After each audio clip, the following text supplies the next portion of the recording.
ঢাকা 14 আসনে জমে উঠেছে নির্বাচনের মাঠের লড়াই। এই আসনে বিএনপির প্রাথমিক মনোনয়ন পেয়েছেন মায়ের ডাকের অন্যতম সমন্বয়ক সানজিদা ইসলাম তুলি, যার আপন ভাই সাজ্জাদুর রহমান সুমন গুম হয়েছিল ফ্যাসিস্ট শেখ হাসিনার আমলে।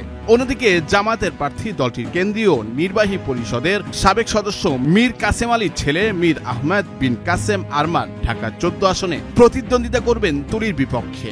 সুপ্রিম কোর্টের আইনজীবী আরমান দীর্ঘদিন গুম হয়ে একটি গোপন আয়নাঘরে বন্দী ছিলেন। এই আসনে আরমান তুলি দুজনেই শেখ হাসিনার নির্মম নির্যাতনের শিকার, যার কারণে দুজনেই সাধারণ মানুষের কাছে গ্রহণযোগ্যতার শীর্ষে। তাই ঢাকা 14 আসনে লড়াইটা হবে বেশ ব্যতিক্রমী এবং হাড্ডাহাড্ডি।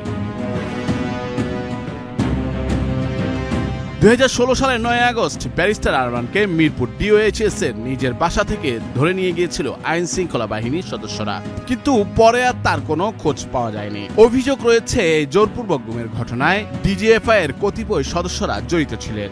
জোরপূর্বক গুমের শিকার হওয়ার আগে তিনি আন্তর্জাতিক অপরাধ ট্রাইব্যুনালে তার বাবার আইনজীবী দলের সদস্য ছিলেন। 2024 সালের আগস্ট মাসের পর তিনি মুক্তি পান এবং পরে তিনি সেই আয়নাঘর পরিদর্শন করেন। তার মুক্তির পর তিনি এই ভয়াবহ অভিজ্ঞতার কথা জনসম্মুখে তুলে ধরেন, যেখানে তাকে 8 বছর ধরে আটকে রাখা হয়েছিল।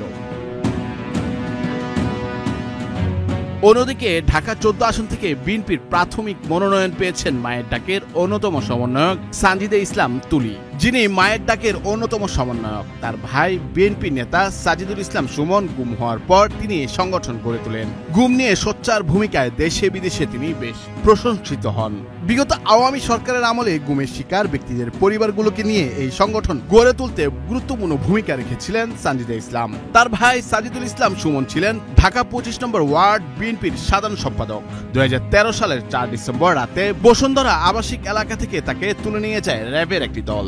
এখনো তার খোঁজ পাওয়া যায়নি। সবশেষ ঢাকা 14 আসনের জনগণ জামাতের ব্যারিস্টার আরমান নাকি বিএনপির সানজিদা তুলি কাকে বাছাই করে তাদের এমপি হিসেবে জানা যাবে ভোটের দিনে। নুরুল আফসার, বৈশাখী সংবাদ।